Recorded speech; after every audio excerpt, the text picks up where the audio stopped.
Iblis sudah beribadah kepada Allah selama 185.000 tahun. Tapi lihat bagaimana akhirnya. Iblis adalah makhluk Allah yang paling terkenal di dunia.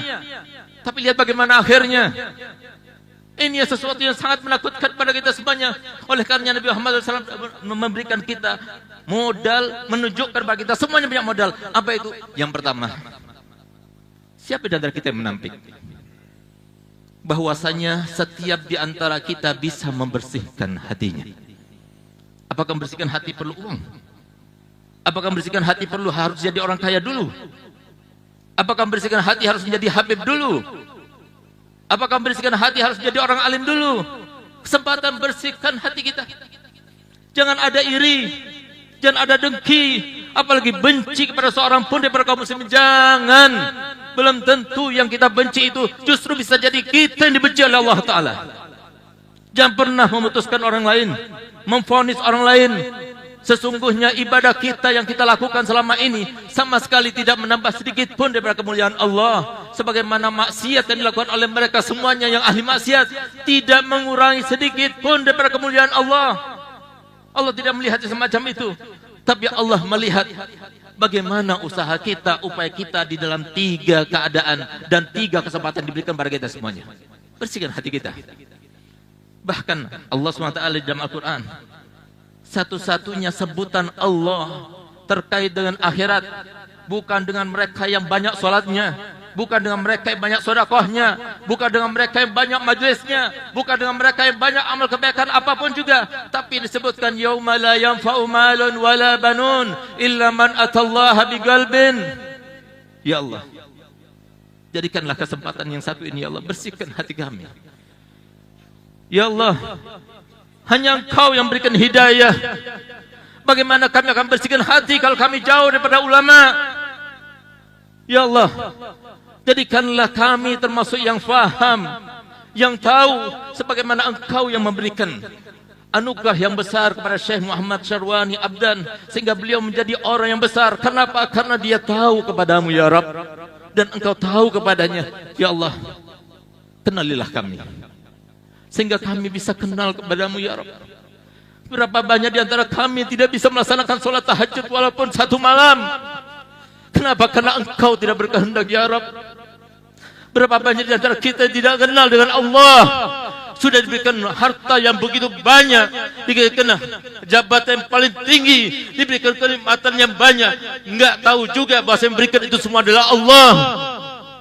Berapa banyak orang tidak punya apa-apa, tapi dia kenal dengan Allah Subhanahu wa taala. Yang jikalau katalah Habib Ali Habsyi, jika kita tahu dan kenal dengan Allah taala, maka lupa kita pada segalanya. Kita terikat. Ada salah satu anak muda yang berjumpa dengan Nabi Allah Isa alaihissalam. Lalu dia memohon kepadanya, wahai Nabi Allah, wahai Ruh Allah, tolong mohonkan doaku kepada Allah. Apa yang kau minta? Aku minta supaya aku mencintai Allah dan dicintai Allah seutuhnya.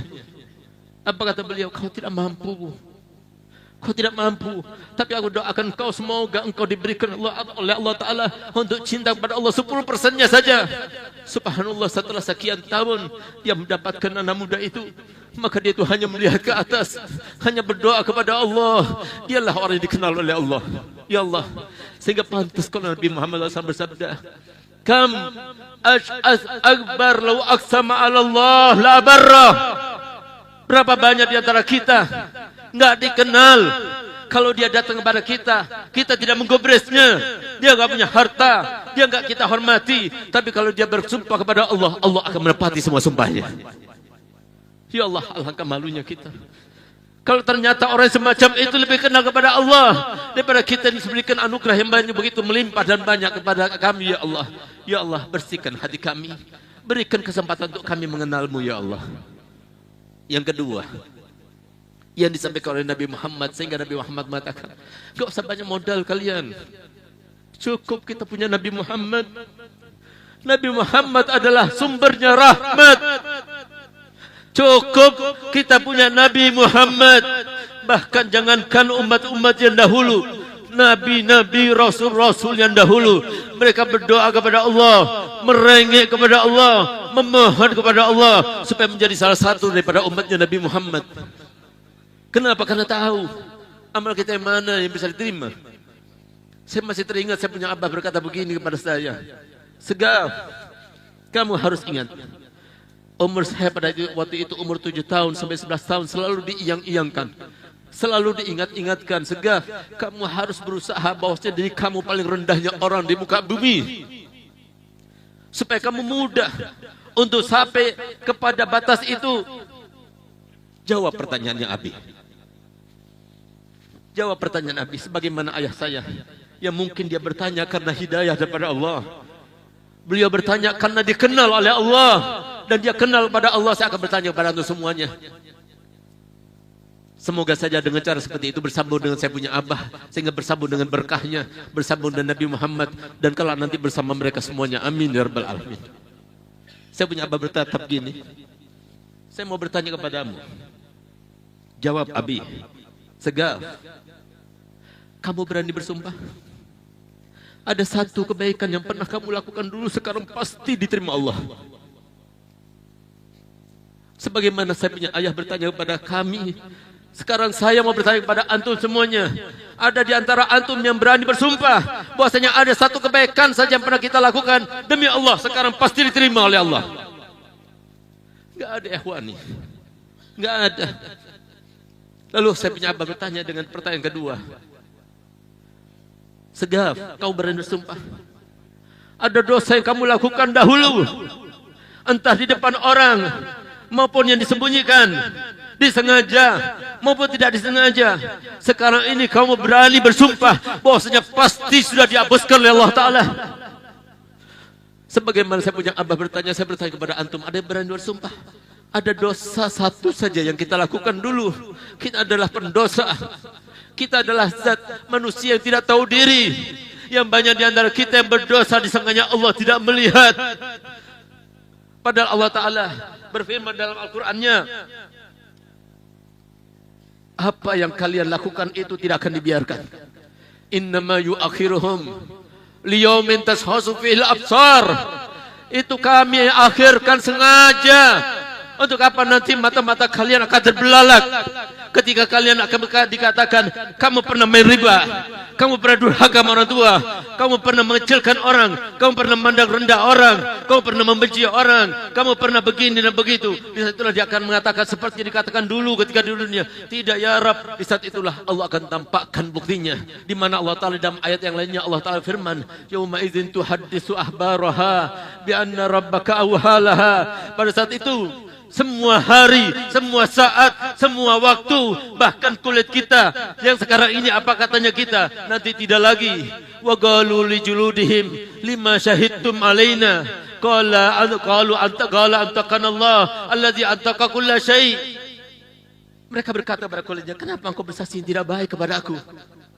Maka kulit itu berkata, bukan aku yang mau, tapi Allah yang berkehendak aku untuk bersaksi dengan yang baik ataupun tidak baik kepada yang mempunyai dulu ketika di dunia. Ya Allah, nggak ada yang di antara kita yang berani kami bersumpah. Ada satu saja dosa yang kami lakukan, sekarang pasti diampuni. Oleh karena para hadirin muliakan, jangan pernah melihat orang lain dengan merendah.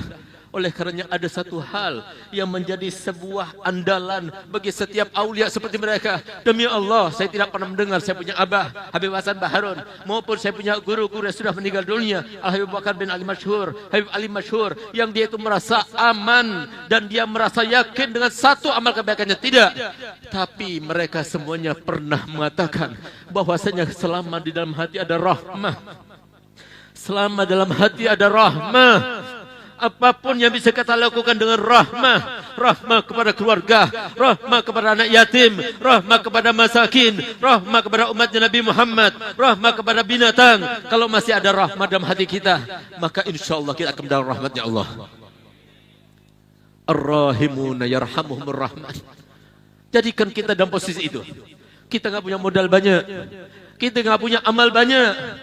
Beliau dikenal oleh Allah sehingga beliau rela untuk menghabiskan waktunya semuanya dikorbankan semuanya untuk Nabi kita Muhammad, di dalam dakwahnya, di dalam mengajarnya, di dalam beliau itu mendidik murid-muridnya, sampai setelah meninggal pun masih memberikan nasihat kepada kita. Tapi kita apa yang bisa kita andalkan? Timbulkan rahmat di dalam hati kita. Yang punya jabatan dengan jabatannya, selamatkan mereka semuanya. Bagaimana mereka itu akan selamat kalau mereka tidak kenal dengan Nabi Muhammad? Bagaimana mereka akan kenal kepada Allah kalau mereka tidak kenal kepada Nabi Muhammad? Kenalkan kepada Nabi Muhammad. Memang kita bukan pemberi hidayah, kita nggak bisa merubah seseorang, tapi kita mempunyai niat dan mempunyai doa. Maka dengan doa kita, dengan rahmat yang menjadikan kita berdoa kepada Allah supaya orang tua kita, istri kita yang begini, begitu dan sebagainya, supaya diberikan hidayah oleh Allah Ta'ala. Ini yang diberitakan oleh Allah Ta'ala. Kemudian yang kedua, niat yang banyak. Niat baik yang banyak. Ini modal kita yang utama. Kalau kita mau sedekah susah, harus ada uang dulu. Kalau kita mau ngajar susah, harus ada ilmu dulu. Kalau kita ingin memberikan keputusan susah, harus jadi pejabat dulu. Tapi untuk berniat, siapa yang tidak mampu untuk berniat di antara kita? Kesempatan terbuka lebar buat kita. Niat yang banyak. Kalau saya menjadi pejabat guru, saya akan bermanfaat. Kalau saya menjadi orang kaya, saya akan membantu para pesantren-pesantren yang ada, majelis-majelis yang ada, mereka para ulama yang ada. Kalau saya punya uang yang banyak, saya akan senangkan kedua orang tua. Kalau saya niat yang banyak. Oleh karenanya subhanallah, baru-baru ini ada orang yang bermimpi Nabi Muhammad SAW. Lagi-lagi Nabi SAW masih saja merahmati umatnya dengan sabda-sabdanya yang disampaikan, walaupun dalam mimpi orang-orang yang dekat kepadanya. Di mana beliau katakan kepada orang yang bermimpi sekitar 7 bulan yang lalu dari sekarang ini, sampaikan kepada seluruh umatku 2 hal. Yang pertama, kalau mereka ingin dekat kepadaku dengan kecepatan, dengan kedekatan yang cepat, kilat dan kuat, lakukan semua aktivitasnya untuk menggembirakan dan bahagiakan Nabi Muhammad. Semua di dunia ini semuanya sumbernya adalah Nabi Muhammad. Enggak dilihat amal kita, lihat bagaimana kita itu meniru Nabi Muhammad, bagaimana kita menggembirakan Nabi Muhammad, bagaimana kita membahagiakan Nabi Muhammad. Allah akan melihat kita semuanya.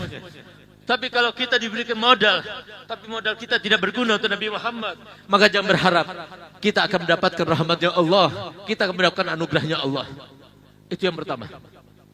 Yang kedua, sampaikan pada umatku, berapa banyak orang yang berada di titik kemuliaan dengan harta benda yang mereka punya, dengan jabatan yang mereka punya, dengan pengaruh yang mereka punya, tapi kemudian Allah turunkan dan Allah jatuhkan sampai ke titik nadir kehinaan.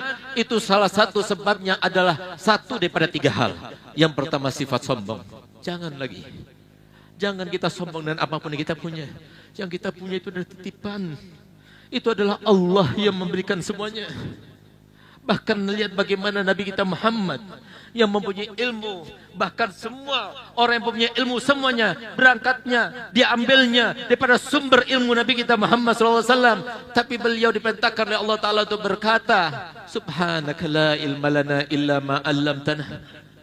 Begitu pula mereka punya harta, subhanaka la mala lana illa ma a'taita lana. Begitu pula jabatan, begitu pula semua yang kita lakukan.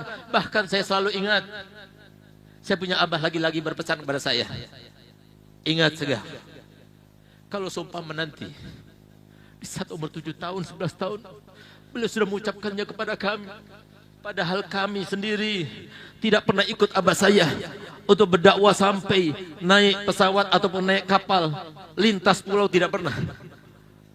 Saudara saya semuanya sudah pernah, tapi saya nggak pernah. Tapi umur 7 tahun sampai 11 tahun itu, di saat itu saya punya abah berkata begini, Segaf, kalau nanti kamu menjadi seorang ahli pidato, kamu berdakwah di mana-mana, ingat, itu bukan karena keahlianmu, itu bukan karena usahamu, itu bukan karena dakwahmu sama sekali, tapi itu karena Allah membajakanmu dengan kebaikan. Mungkin karena doa kedua orang tuamu, mungkin karena doa guru-gurumu, atau kau mungkin itu karena amal kebaikan yang pernah kamu lakukan dan Allah terima, sekarang Allah membalasnya untuk kamu di dunia ini. Bukan karena kita. Apapun yang kita punya bukan milik kita. Oleh karena niat yang banyak. Niat setiap hari, niat. Jangan pernah kita merasa sombong. Lalu yang kedua, durhaka sama orang tua. Hati-hati. Cukup kalau umpama tidak ada hadis lain kecuali hadis Nabi yang berbunyi, "Falyamalil baru ma sya'an ya'mal, falan yadkhulan nar, wal ya'malil aku ma sya'an ya'mal, falan yadkhulal jannah." Silahkan orang yang berbakti pada orang tuanya, lakukan dosa apa saja, tidak akan masuk dalam neraka. Dan silahkan orang yang durhaka sama orang tuanya, lakukan kebaikan apa saja, tidak akan masukkannya ke dalam surga. Padahal banyak di antara kita yang tidak tahu. Kita memalingkan wajah saja daripada orang tua itu termasuk durhaka kepada orang tua. Apalagi sampai mendahulukan istri kita daripada orang tua kita. Apalagi sampai kita punya rumah lebih besar daripada rumah ibu kita atau ayah kita. Atau sampai kita mempunyai sesuatu yang tidak dipunyai oleh orang tua kita. Itu adalah orang yang durhaka pada orang tuanya. Ya Allah, selamatkanlah kami daripada kedurhakaan orang tua. Dan termasuk kata Muhammad, orang yang durhaka pada orang tua adalah orang yang durhaka pada gurunya. Yang ketiga sebab orang itu jatuh dalam titik nadir kehinaannya adalah mengganggu walinya, baik yang hidup maupun yang sudah meninggal dunia. Hati-hati. Dan termasuk walinya siapa? Disebutkan para zuriyah Nabi Muhammad SAW. Sebelum gonjang-ganjing itu ada, Nabi Muhammad sudah menjelaskan yang semacam itu.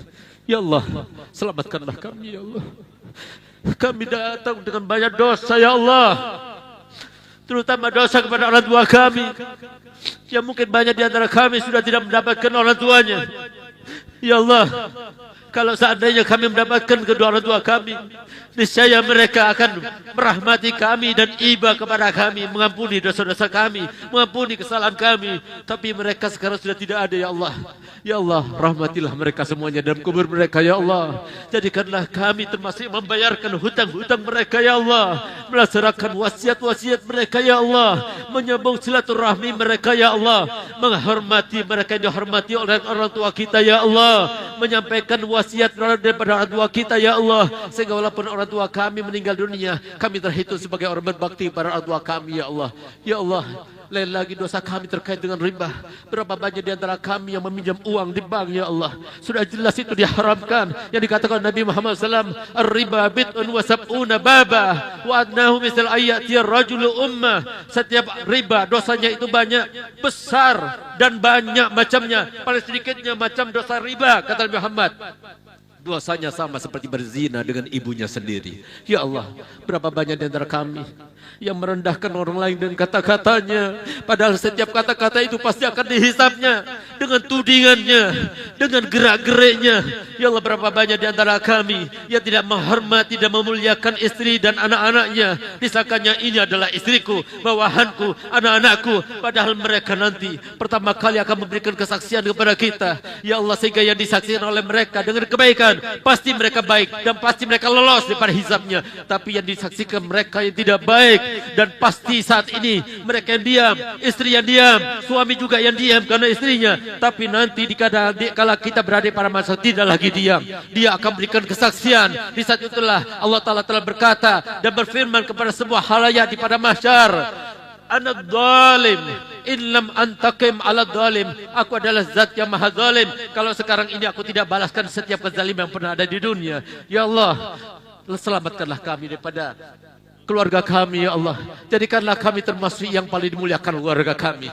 Jadikanlah kami termasuk yang dibanggakan oleh keluarga kami. Sebagaimana dikatakan Nabi Muhammad, khairukum li ahli wa ana khairukum li ahli. Yang terbaik di antara kalian, yang terbaik kepada keluarganya.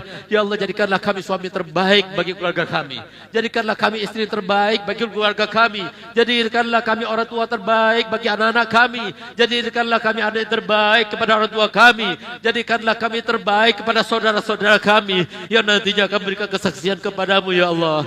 Ya Allah, kami datang ke tempat ini ya Allah, tidak ada satupun anggota badan yang kami punya kecuali sudah pernah berdosa kepadamu ya Rabb. Disinilah kami tuangkan.